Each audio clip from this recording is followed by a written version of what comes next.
The lost and found nation of Islam, Muhammad's Temple United, is seeking to unite with all of the believers in temples across the country. If you are a member or a part of a temple, or if you have a temple, contact us and let us unite one nation under one way of life. Islam is taught by the Honorable Elijah Muhammad. Don't see your city or state? Let's change that. Let's unite and put your temple on the map of unity. Let us not come together in unity and belief only, but let us come together and unify as one in practice.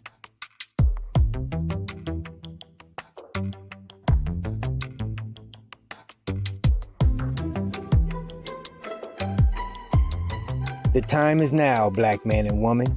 Your nation awaits you. Assalamu alaikum.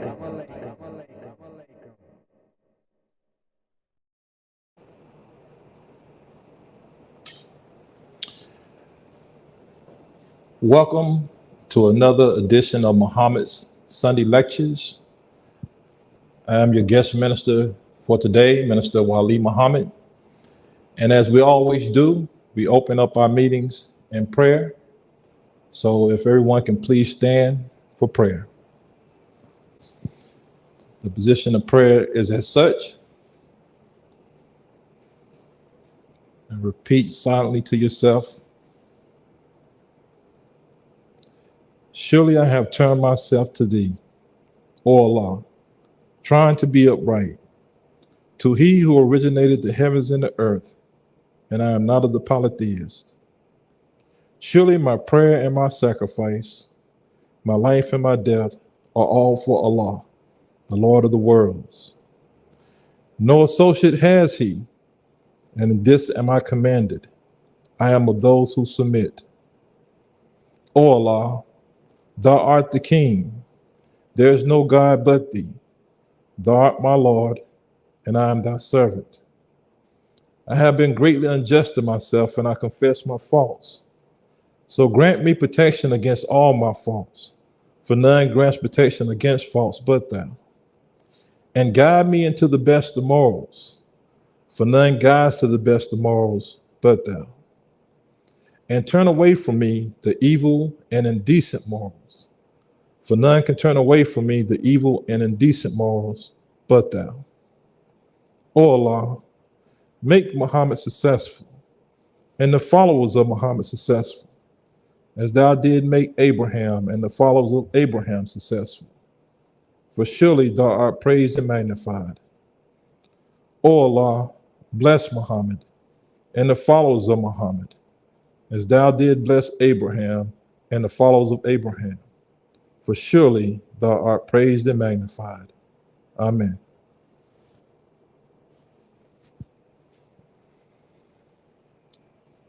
All right, once again, I would like to welcome everyone to Muhammad Sunday Lectures, which is a series of lectures presented to you by the Nation of Islam of the life-giving teachings of the Most Honorable Elijah Muhammad.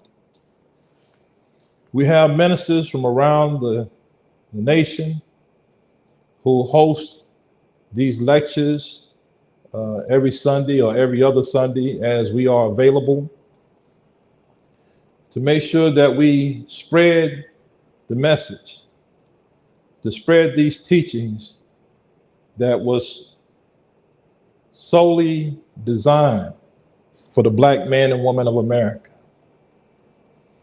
We thank you for giving us your time and attention and allowing us to share these life-giving teachings with you, because it's very important in this day and time that we hear the truth.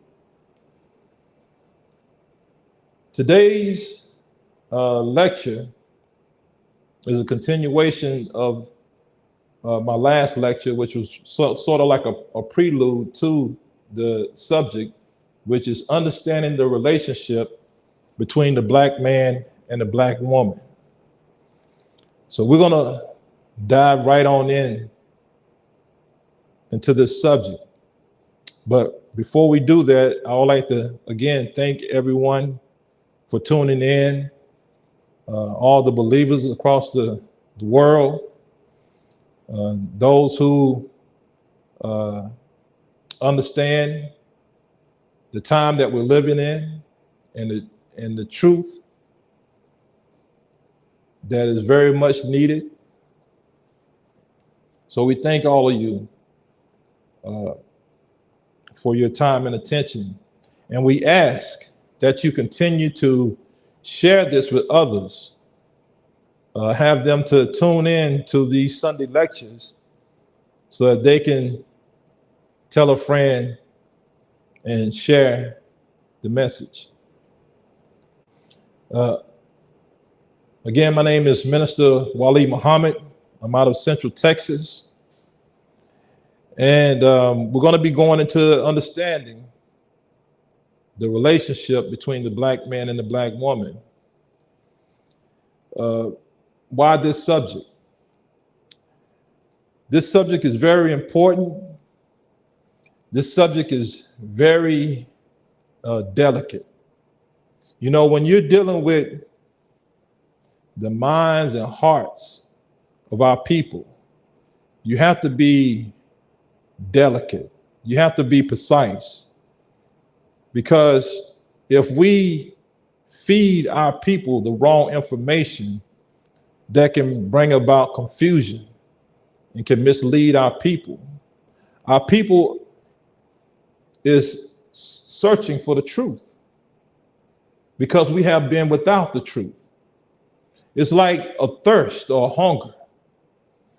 We have not been satisfied with what has been presented to us as the truth because we have a natural hunger and a thirst for the truth that when we don't get the whole truth, that hunger and that thirst is not quite satisfied.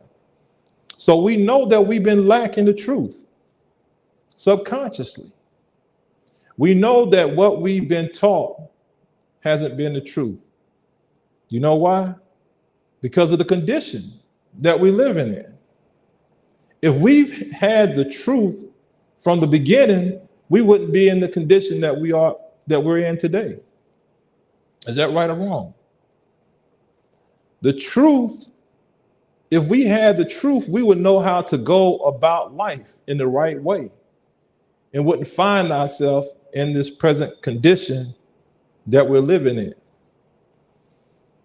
So I start here with the relationship between the black man and black woman, because to build or resurrect a nation, it starts with a knowledge of self,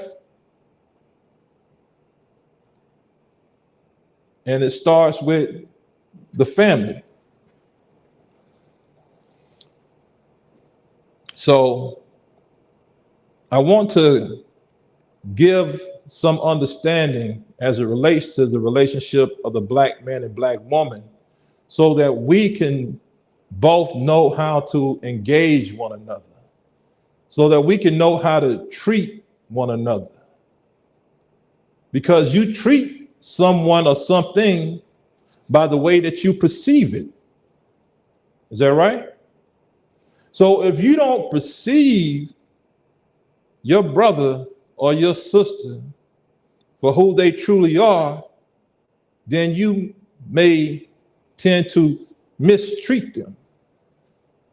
You may degrade them, treat them less than what they are in value. So we have to learn first who we are so that we can perceive each other in the proper representation and therefore treat each other with the respect and love that we deserve. This is why we don't treat each other properly. It's due to a lack of knowledge.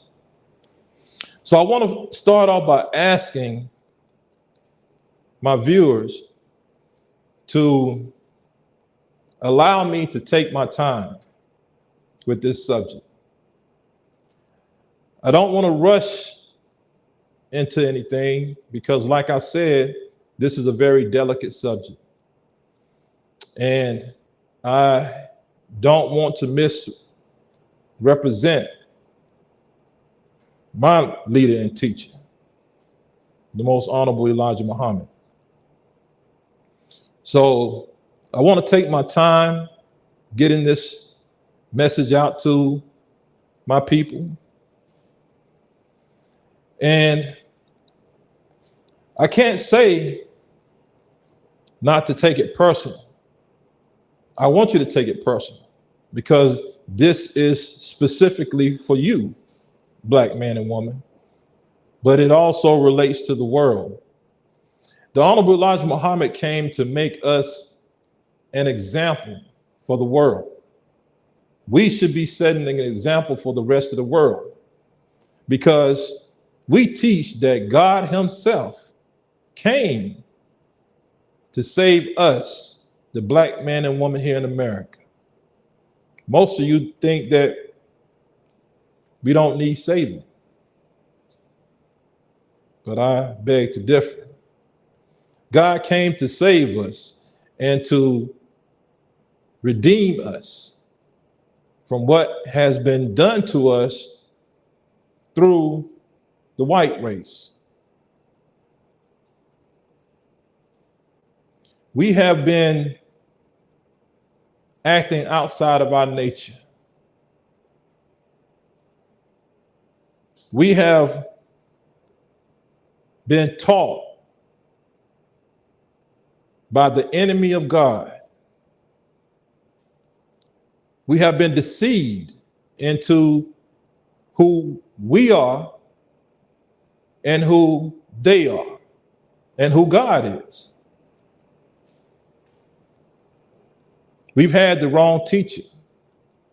So God himself has come and raised up the Most Honorable Elijah Muhammad to teach us back into the knowledge of self, God, and the devil. This is what we need today. Many of you have heard these life-giving teachings through some form or fashion, whether it has been directly through the ministers of the Most Honorable Elijah Muhammad or directly from the Honorable Elijah Muhammad, or indirectly through others who don't recognize or give credit to the Most Honorable Elijah Muhammad for the truth. But you've heard it in some form or fashion, to some degree or another. So this won't be all brand new. But I would like to give it to you as the Most Honorable Elijah Muhammad teaches, unchanged. The Most Honorable Elijah Muhammad said, leave my teachings as it is. Do not change it. Do not add to it. Do not take away from it. So we want to give you the truth. So I ask you to bear with me. I would like to build on this subject in degrees. And I say that we should take this personal because this truth should have some effect on us all. On us all. So no one should be excluded. We all can do better in our way of life, in our relationship to one another. There's room for improvement for everyone. No one is perfect besides Allah, God. So we can all strive to do better. So we're talking about the relationship between the black man and the black woman. I think you all can agree that we can do better in our relationship. And when I talk about the relationship of black men and black women, I'm really talking about all aspects of our relationship. But I'm talking about mainly the relationship between the man and woman coming together and how we get to that point. You know, I look at social media and I see a lot of I guess you call them influencers, and many who try to pose as experts when it comes to relationships. And it's a lot of negativity out there. It's a lot of false information and talking from a place of hurt, betrayal, lack of knowledge and understanding, the lack of respect for one another. And although there may be some truth mixed in there, but it has no effect when it's diluted with all of that. So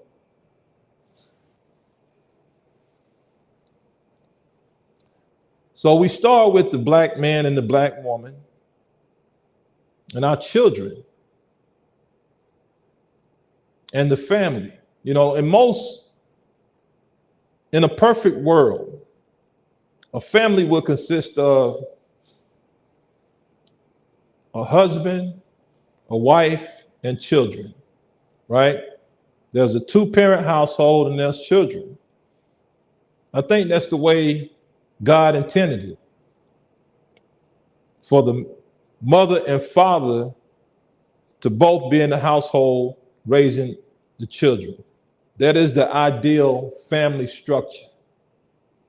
Although it is possible to have a family and to raise children without one or the other, the mother or the father in the household, a single parent household. But God wants what's best for us, not what we'll do, but he wants what's best for us. So he guides us into the best of morals. He guides us in the best way to live our life. So he prescribes that you have the union of a man and a woman to lay the foundation of the family. And then you go forth and have children. Why is this way best?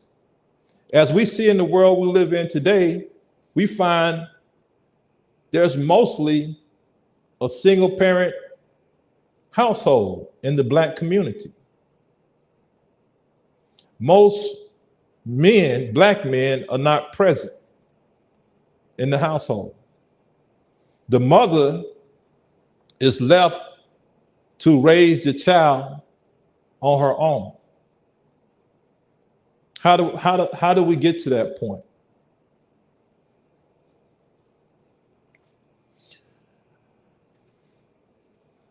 Again, I want to be careful because I don't want to offend anyone.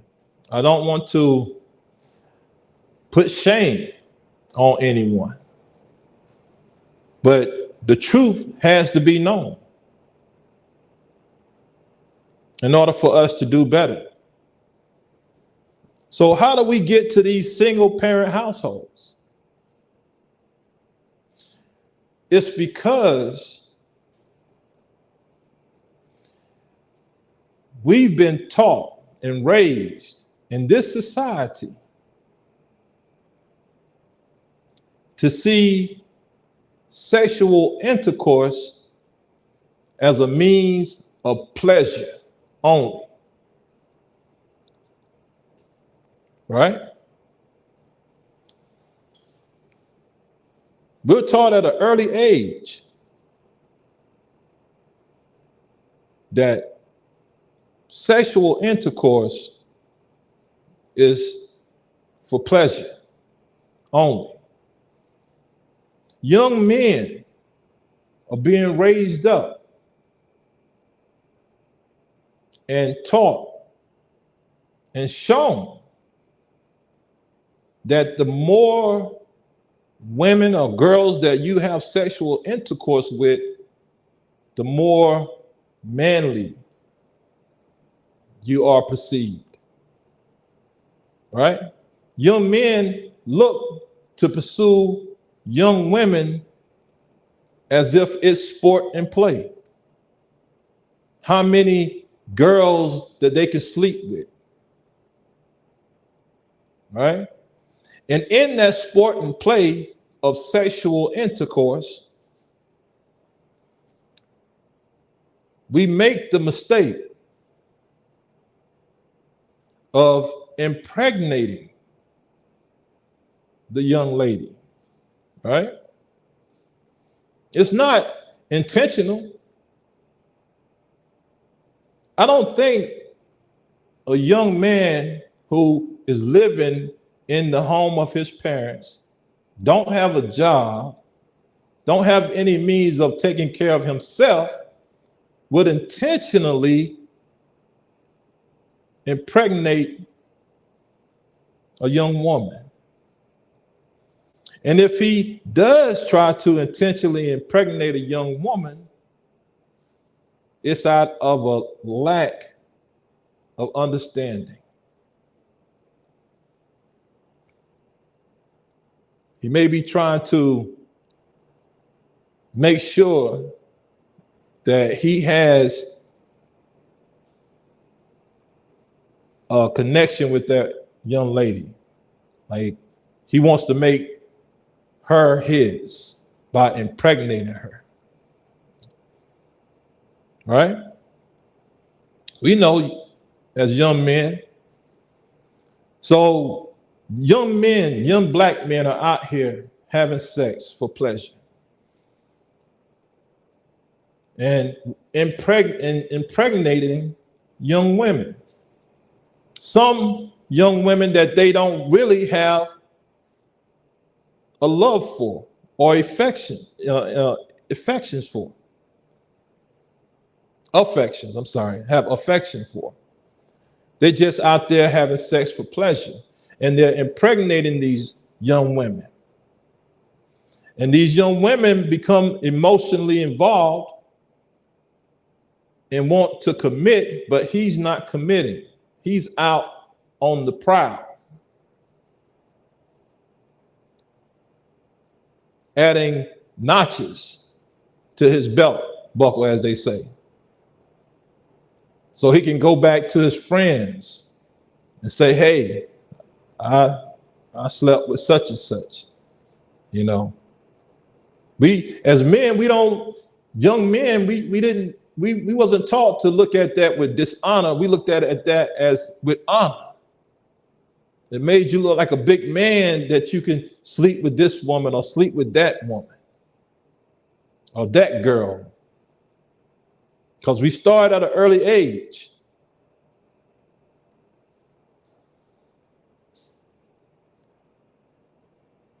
So we're out here using sex for sport and play, and we make the mistake of impregnating these women that we don't intend to spend our lives with or settle down with. Some of them are ones that you wouldn't want to be associated with. You don't want them to know that you was with that young lady because she may not be as appealing as you would like her to be, that you can go and boast to your friends about, and you go and get her pregnant. You know? So When you laid down with the young woman, you had no intentions on her having your baby or you even being with the mother. So when she pops up pregnant, the first thing you want to do is deny that child is yours, knowing that you've done everything that's required to produce a child, knowing that there was no protection involved. You just deny instantly out of shame. You're ashamed that you got this woman pregnant. So you deny. And then when the truth is revealed that that is your child, because of the relationship that you have with the child's mother, it keeps you from being a part of that child's life. You've done scorned the mother by denying the child and dragging her in the mud. So she has ill feelings towards you. And sometimes that reflects back on the child, especially if the child looks like you. Right? So because of the relationship that you have now created, because there was no relationship in the beginning except for a sexual one, but because of this new relationship that's being bonded by the birth of a child, it puts you in bad relations with the mother and keeps you from being a part of that child's life. And you will accept that as an excuse. You will say because of the mother is why you're not in the child's life. Because you don't want that situation at all. You already got your eyes focused on who you really want to be in a relationship with, who you really want to bear your children. And you don't want that to keep you from moving forward in that relationship because of your past sexual relationships and what produced from it. So you try to distance yourself from that, not caring about your baby's mother or the child, which is your flesh and blood. This is very common in the Black community. And it's common because of the things that I just stated, is that we're using sex for sport and play, just for pleasure alone, not understanding the reason and the purpose why God created us to reproduce in this manner. This is a part of our reproduction. Sexual intercourse is a part of our reproduction, how we continue our life. And in my humble opinion, the reason that this process of sexual intercourse is so pleasurable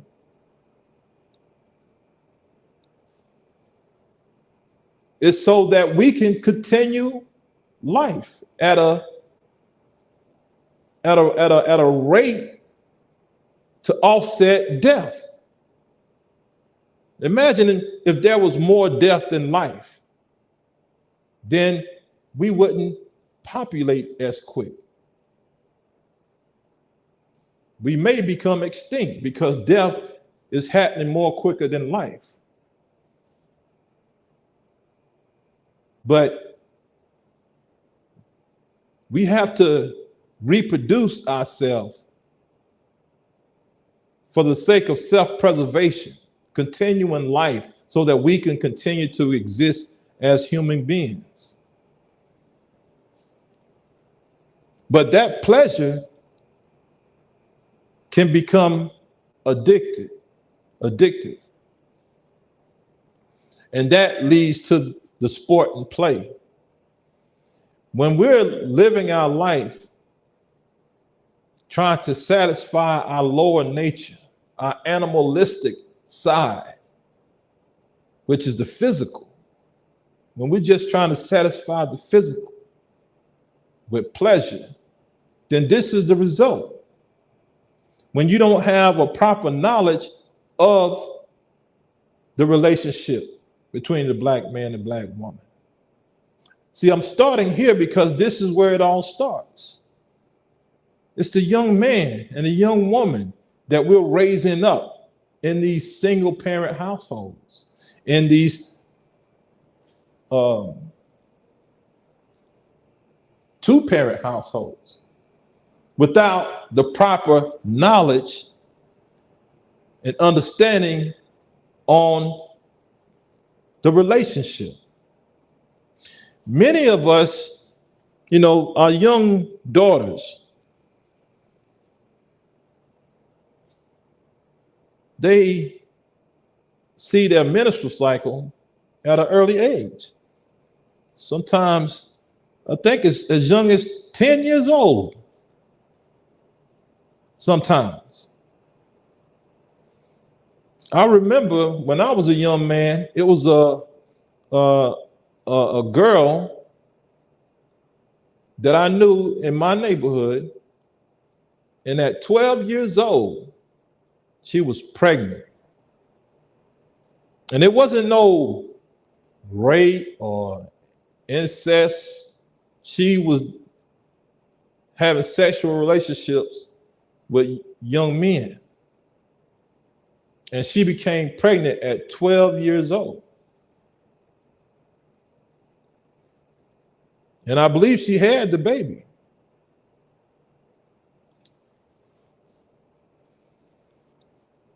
So our young girls are seeing their menstrual cycles at an early age.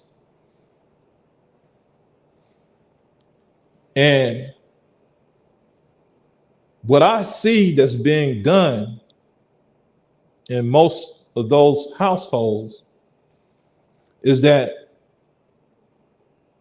the parent, usually the mother, is putting that child on birth control, taking them to the clinic and getting birth control pills.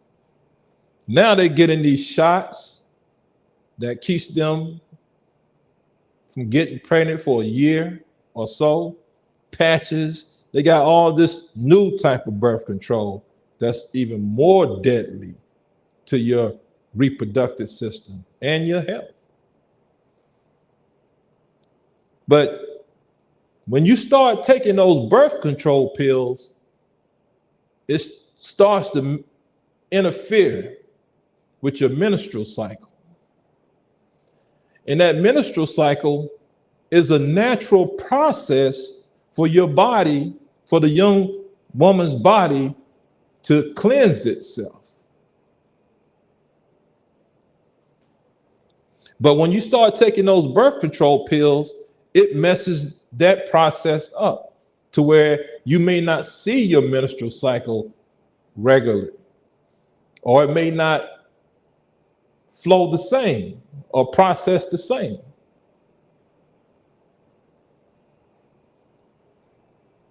It can even damage your reproductive system so much so that you may not be able to give birth to a child when you're ready to have a child.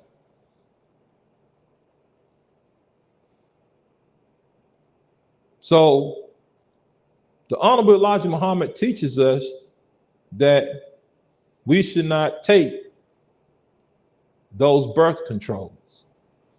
This was a way for the white man to minimize us reproducing, having children.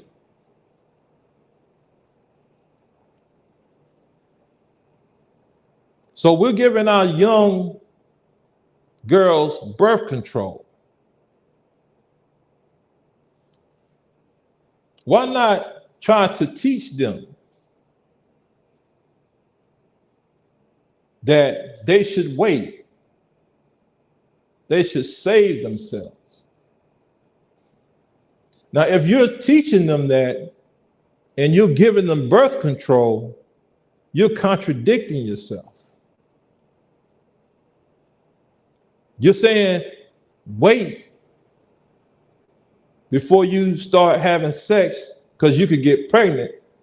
But I'm going to give you this birth control just in case, because I don't want you bringing no babies in my house. Ain't that what we say? So if you give a young child the option, because that's what it is, it's an option. You're telling them not to have sex until you're married, but if you do, I'm putting you on birth control so you don't get pregnant. Which one do you think they're going to choose in this world that we're living in? She's going to call up her girlfriend and say, my parents put me on birth control. And they're going to hit the streets like, like it's Mardi Gras in New Orleans. So why not teach your child the best way and stand on that? I know that we didn't choose the best way, a lot of us. I myself had my first child at the age of 17. I was in high school. And all praises are due to Allah that I ended up marrying my child's mother. And we're still together today, 30 plus years later. And we've had, in that 30-year period, we had 12 children, 7 boys, 5 girls. 4 of them are grown. And the other 8 is still in the home. I have an 18-year-old daughter. Well, she's going to be 18. And all ages in between, right? From my baby boy is 7. And all ages in between. So I have a little understanding of how it is raising these children at different age levels.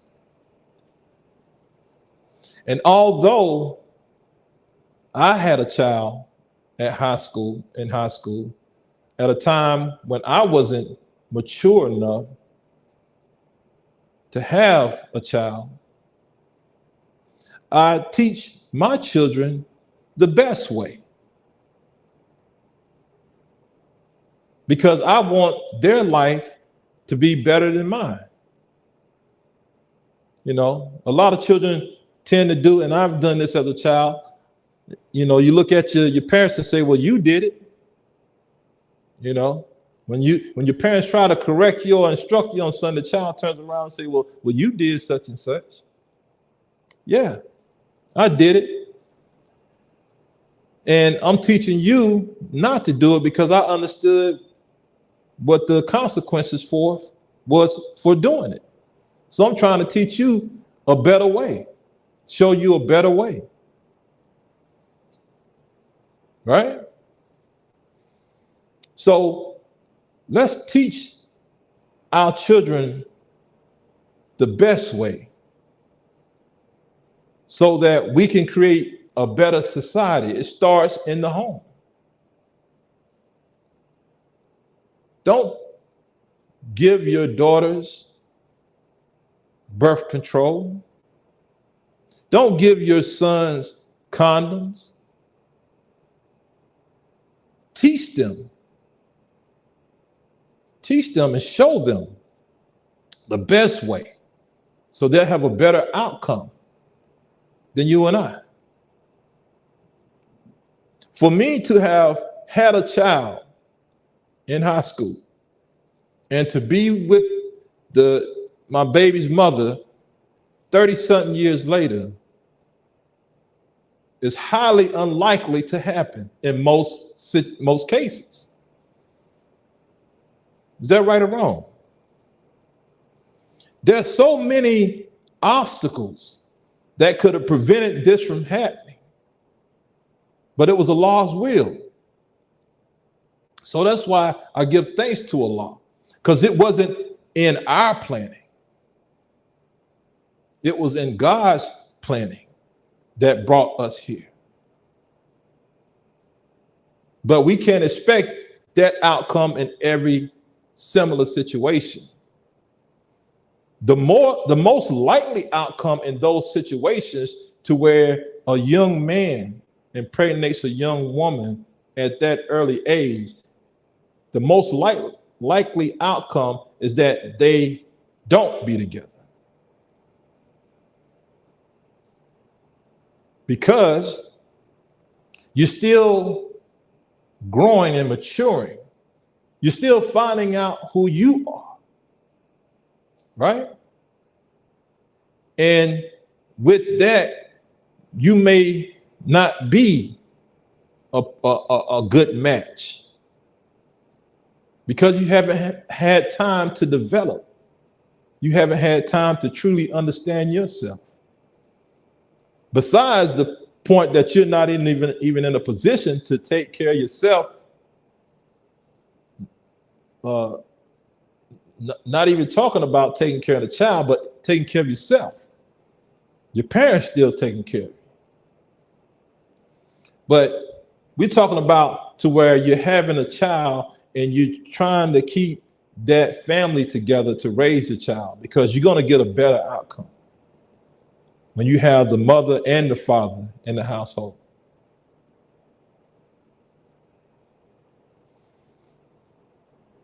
So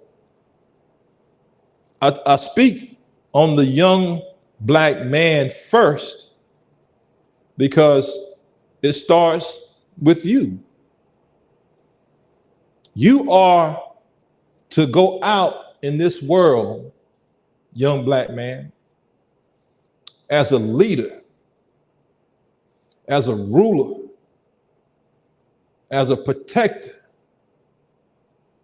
You have a very great responsibility. And that young woman and that young child is your responsibility. God has put that responsibility on you. So I start with you because it begins there. That woman is going to naturally follow you. So you need to be a good leader. The only time a woman won't follow you is if you are setting a bad example. She's not going to follow that. But if you're making a good example and good choices, she'll follow you to the moon and back. Her and that baby. So you must learn who you are first, so that you know your place in this world. It's not at the bottom, it's at the top. The most honorable Elijah Muhammad has taught us that we are the people of God, God's chosen people. That's why he came to us first, to raise us up into that knowledge, supreme knowledge, so that we can be the leaders and the teachers for the rest of the world.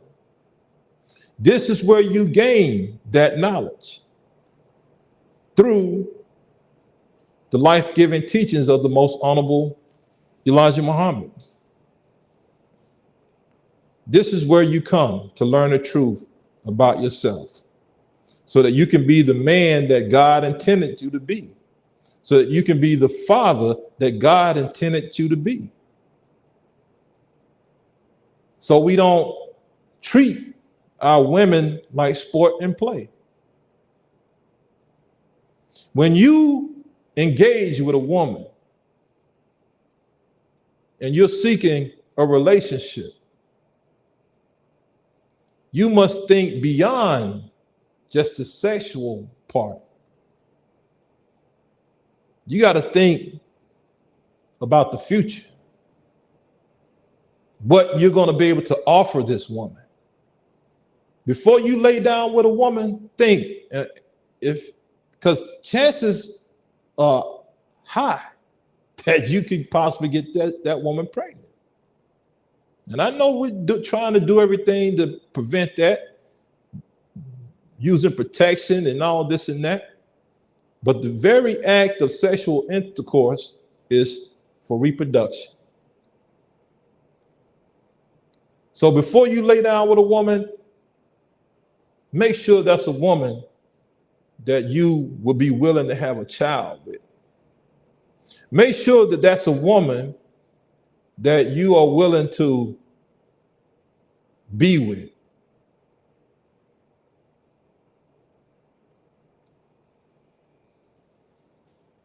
We have to hear what's right.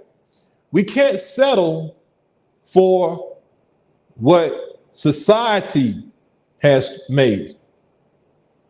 This society that we're in, we tend to adjust to it. This society promotes sex, everything. From the time you wake up to the time that you go to bed, there's something that's there that puts sex in your mind. You turn on the television, there's sexual exploitation there. You turn on the radio, there's sexual exploitation there. You go out your door,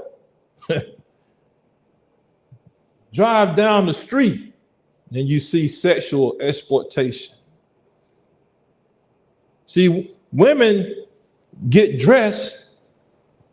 When I say women, I'm talking about in general. I know some of you don't put me in that category. But most women, most women, when they get dressed, they want to look and feel sexy, right? Look at the root word of sexy, sex. You want to look like sex. You're not thinking beautiful, elegant, classy, sophisticated, modest, humble. You're thinking sexy. How do I know that? Because it shows in your representation of yourself. Yes. Even those of you who think that you're classy, you may have on an expensive gown, a designer handbag, nice jewelry, your hair done up nice, and you think that's classy. But you got all your adornments out, right? Not just the single woman, but the married woman.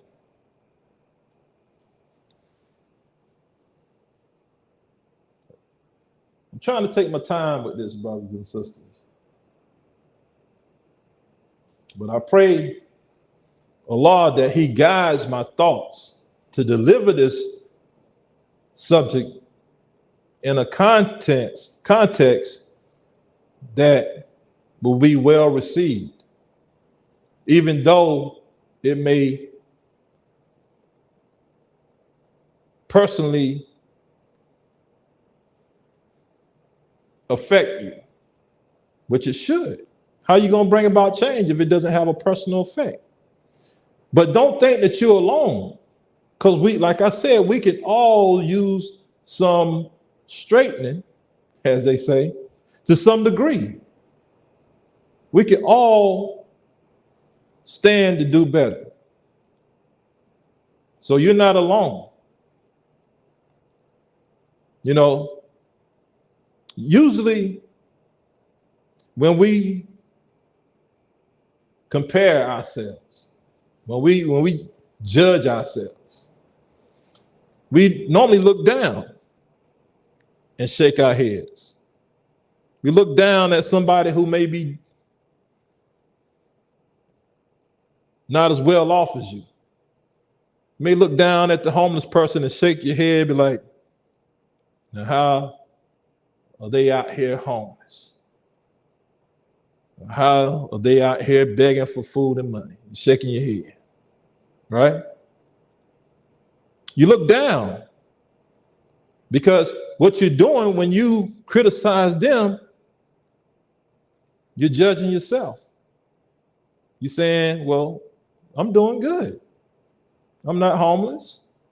I don't have to beg for money or food. I'm doing good. That's what you're saying at the same time that you're criticizing them.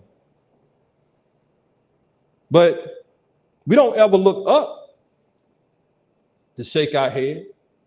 We don't look at those who are doing better than us and shake our head. No, we look down, right? The ones that's above us may be looking down at us, shaking their head.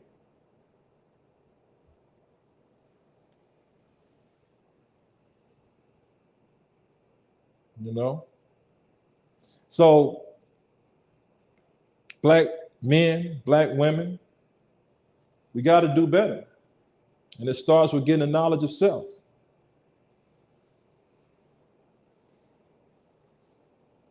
You know, it's so much that can be said. So that's why I intend to have a second part to this. This is just getting us warmed up. And I thank you for your patience, because this is a very delicate subject. But I wanted to highlight a few things to let you know what direction we're going in this subject. Understanding the black man, the relationship between the black man and the black woman. I started with our youth, our young men and women, because that's a lighter subject. Something that I think we both can agree on. Because we see our young men and young women out here. Women, our young women with different baby daddies.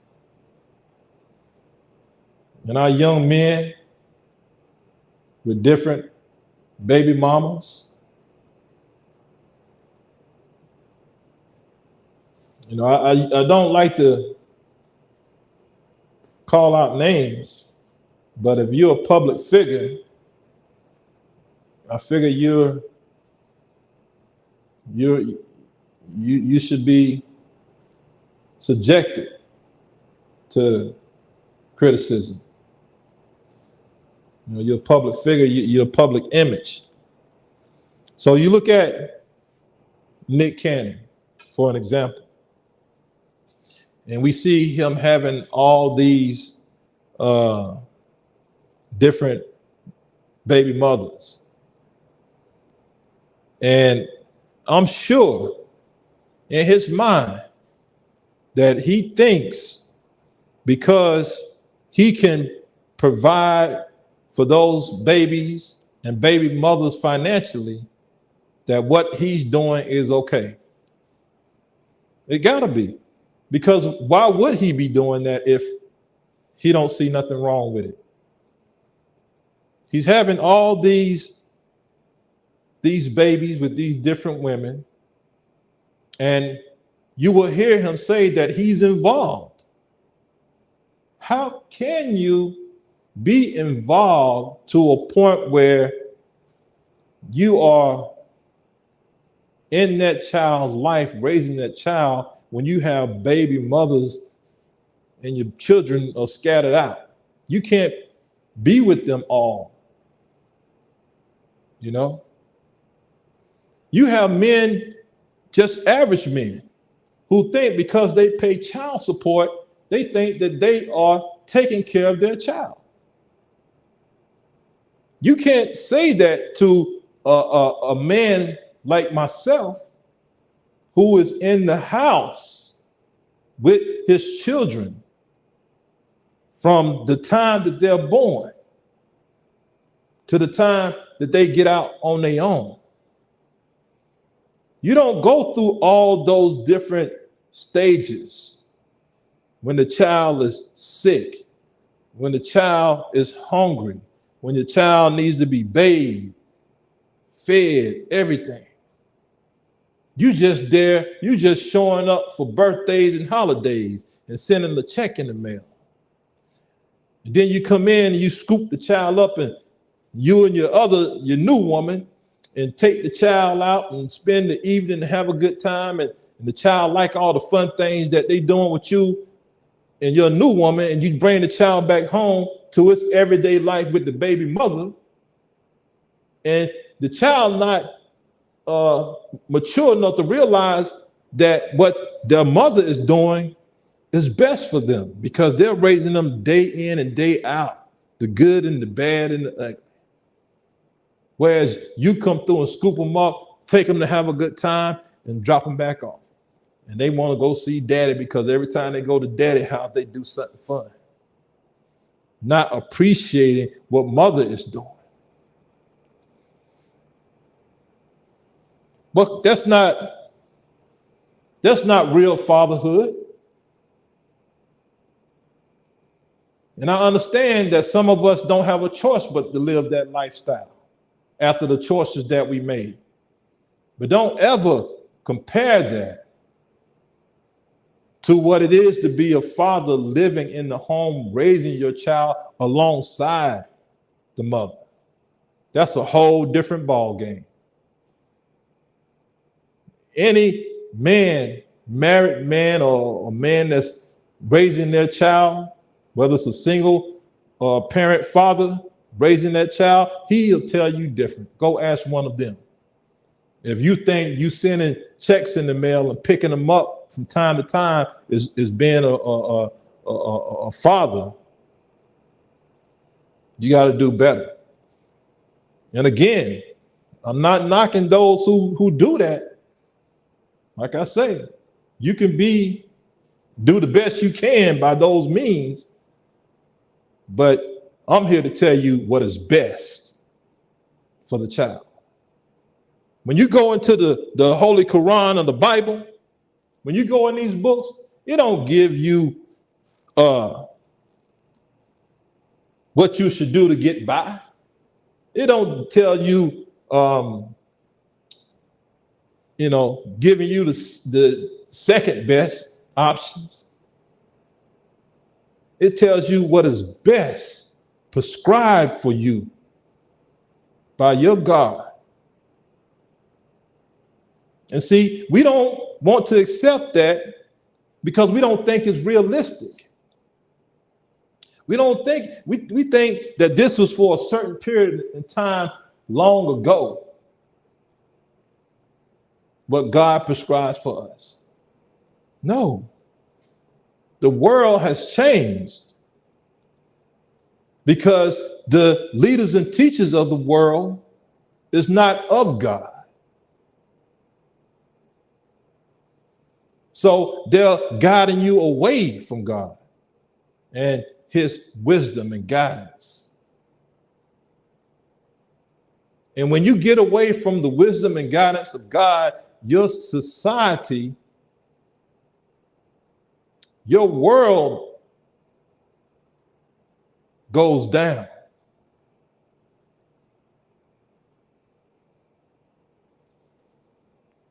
Because you're out of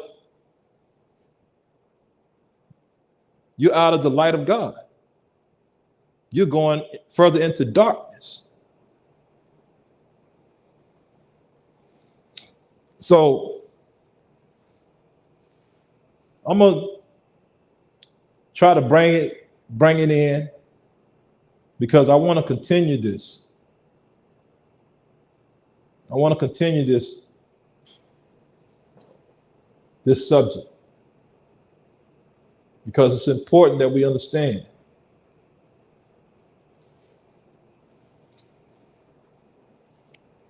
And like I said, don't get all riled up when you hear me speaking against the ways of the woman, and women don't get all riled up when you hear me speak against the ways of the men.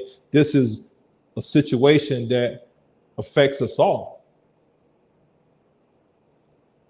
Because know that if there's a defect in the way that the man is living his life, there's a defect in the woman. We all have a problem. It is not one-sided. You have to understand how we were reared in this nation, coming out of slavery, where our children were sold off from the parents, where our women were stripped from the men and sold off to be a pleasure for the slave master, where men couldn't be men.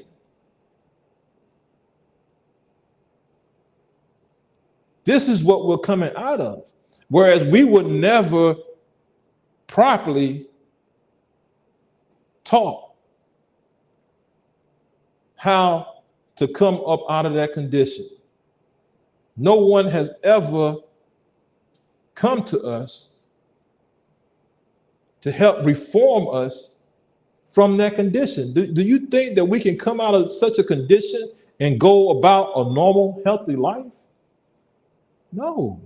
You have people that go to war and see war situations and come back home, and they get counseling and treatment for going through that experience.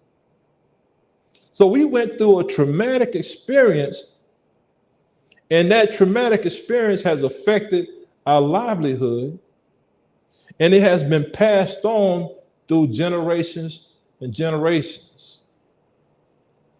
And we are here today still affected by that trauma, that experience of going through slavery.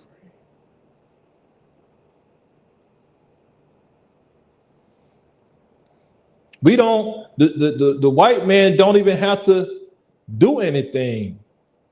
He doesn't have to do anything because we have been so embedded with his doctrine of slavery that we teach it and do it to ourselves. We go on and perpetuate that ideology onto our children, teaching them how to be good slaves.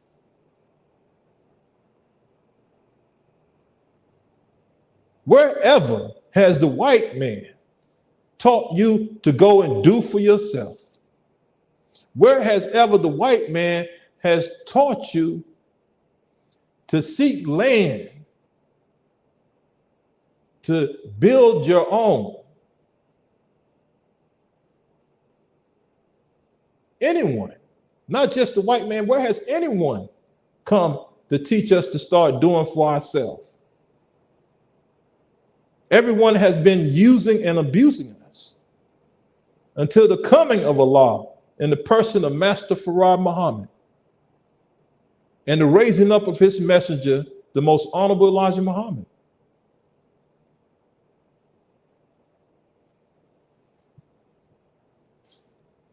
So it starts here. It starts in the mind. It starts with the proper knowledge. Knowledge, wisdom, and understanding in that order. You need the knowledge, the know-how.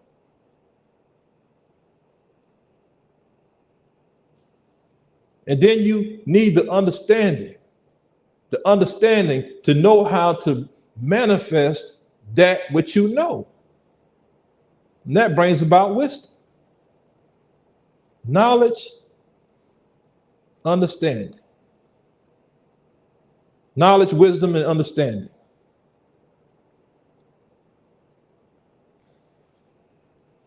So I want to thank you, brothers and sisters, for your time and attention. Again, I'm not here to attack anyone. I'm here to show us a better way. The most honorable Elijah Muhammad, he opened our minds. He opened our minds. He opened our hearts to where we have a love for self, that we want to see self do better. We want the best for self. We're not settling for anything, even though the world say different. You may look and say, because of this world we in, it's best that I put my child on birth control.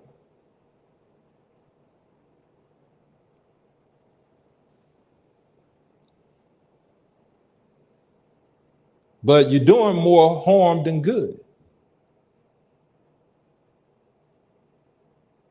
When do we start doing better?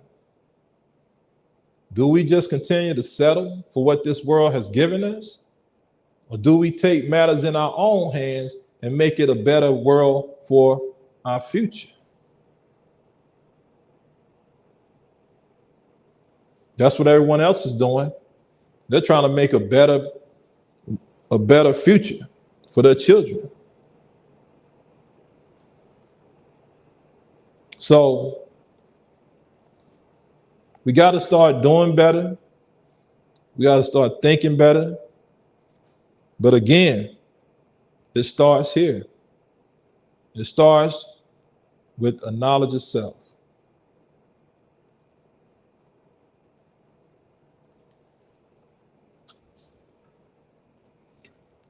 We ask that you continue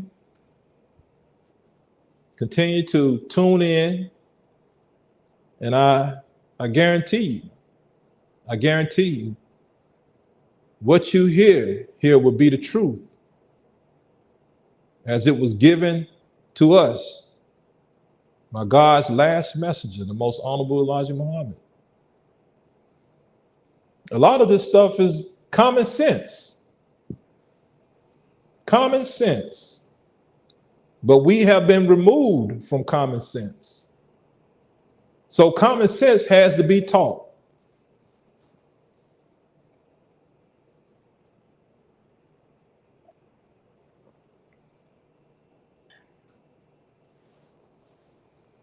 You know we're in a bad condition when you got to teach common sense.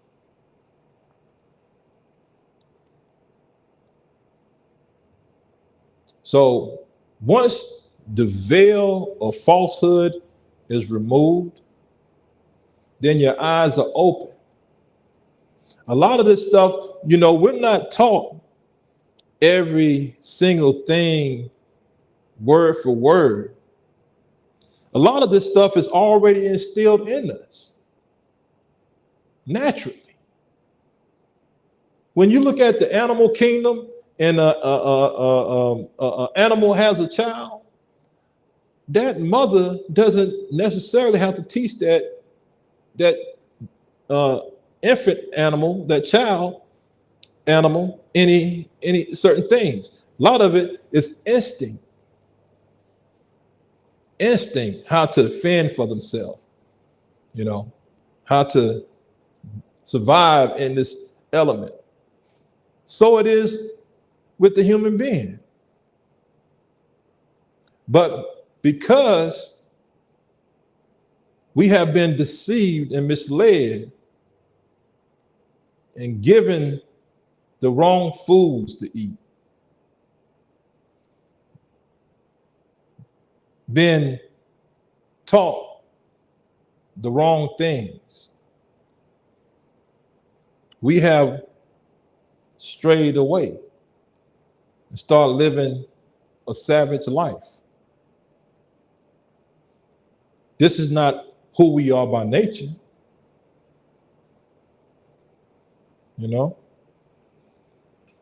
So in my conclusion, speaking of straying away and living a savage life, I know many of you have seen, I don't know what it's called, but it's when the little boy is lost in the jungle and raised by apes. And I don't know if it's Georgia the Jungle or something like that, but Tarzan. So Tarzan, he's raised by apes. And he grows up living a life like the apes. And although in his nature is not that way of life, he adapts to that way of living. And that's all he knows. He's not around other human beings for his instincts of being a human being to come out. He adapts to the animal way of living. And he eats like the animal eats. And he speaks the language of the animals, moves like them, doesn't stand up straight. Well, that is how we have become under this white race. We have been living their way of life, not our way of life. Their way of life. And I know a lot of you may say that we're all the same. Says who? Who taught you that? It's not in the Bible. It's not in the Quran that we're all the same. Jesus doesn't even proclaim that we're all the same. In the scripture, he told the Jews, he said, ye are of your father, the devil. He didn't say that their father was God. He said that their father was the devil. That don't sound like we're all the same to me. We are not the same. We are the people of God. We're very different. That's why we have to get back to that. We have to get back to that knowledge of self so we can start living that type of life, the life that God intended us to live. So I encourage you to come back next week. We'll probably have a different minister speaking, but I will come shortly after and continue on this subject because it gets a lot deeper. I was really on the surface today. I want to dig a little deeper. It may make you a little uncomfortable. It may make you move around in your seat a little bit. It may make you see yourself differently when you look in the mirror a little bit. But that's where change starts. You have to get uncomfortable a little bit before you start to make a change. See, Muhammad's Temple of Islam and the teachings of the most honorable Elijah Muhammad is not to pacify. No. The most honorable Elijah Muhammad said that the truth should be so simple and plain that even a child could understand. But when you're given the truth, you have to give it in degrees. You feed a baby baby food. Not saying that we're babies, but we have to develop in our understanding. We have to develop in our understanding. So we have to start in degrees. So we're going to dive in a little deeper next time and tackle. When I say tackle, I'm talking about WW Mania wrestling tackle. Tackle this falsehood out here and these false narratives about relationships and how we as men and women engage in these relationships so that we can do better for our children and our future. So I want to thank you for your time and attention. I pray, Allah, that you gain some understanding. You know, sometimes you can hear just one word can spark the mind of a person to make a change. So I thank you again, brothers and sisters. I went a little over my time, but I thank you for your patience. And I hope to see you again as we close out our meeting in prayer. And our closing prayer. So we can take position of prayer, please.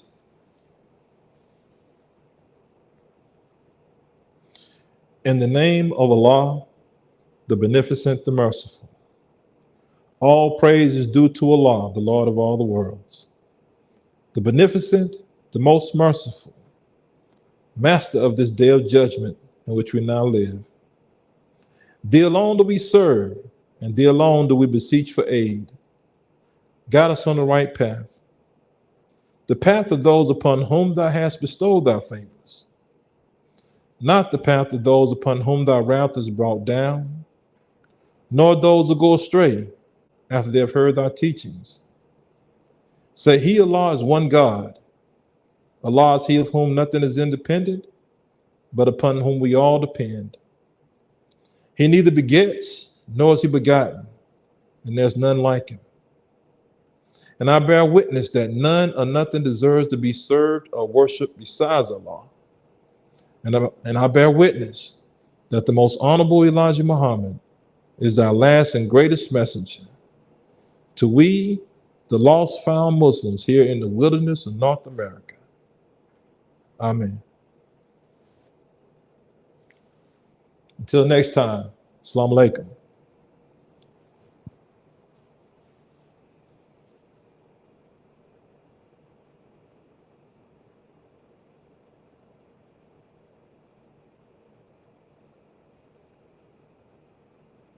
If you believe what you heard taught today on Islam is true, and you would like to learn more or you are ready to accept and reclaim your own, contact the Lost Found Nation of Islam Muhammad's Temple United at 833-394-1722. Again, that's 833-394-1722. We thank you for joining us today and we ask that you return next Sunday and invite your family and friends. We ask your support so that we may continue to get the truth out to our people. You may contribute by donating to our Cash App at $MT United. That's $MT United. The Lost and Found Nation of Islam, Muhammad's Temple United, is seeking to unite with all of the believers in temples across the country. If you are a member or a part of a temple, or if you have a temple, Contact us and let us unite. One nation under one way of life. Islam is taught by the Honorable Elijah Muhammad. Don't see your city or state? Let's change that. Let's unite and put your temple on the map of unity. Let us not come together in unity in belief only, but let us come together and unify as one in practice. The time is now, black man and woman. Your nation awaits you. Assalamu alaikum.